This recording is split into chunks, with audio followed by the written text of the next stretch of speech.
Дэлгэр сайхны тэр ханги мандлын төмөр зам гай болно. Тэр дэлгэр сайхан гэдэг үг ер нь гацаад байгаа юм уу? Биш гацааж байгаа биш. За.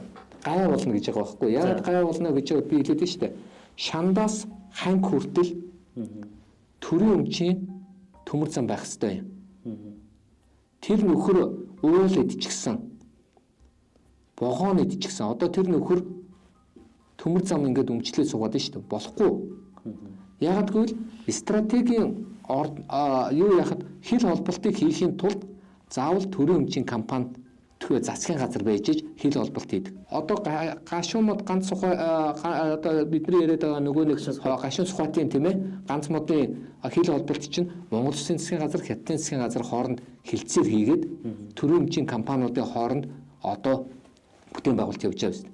Тэгэхээр энд хувийн компанитай хийдэг олон улсын хууль байхгүй. Өөрөөр хэлэх юм бол Монгол энэ ганц мод гашуун сухайтын төмөр зам ашиггүй баг.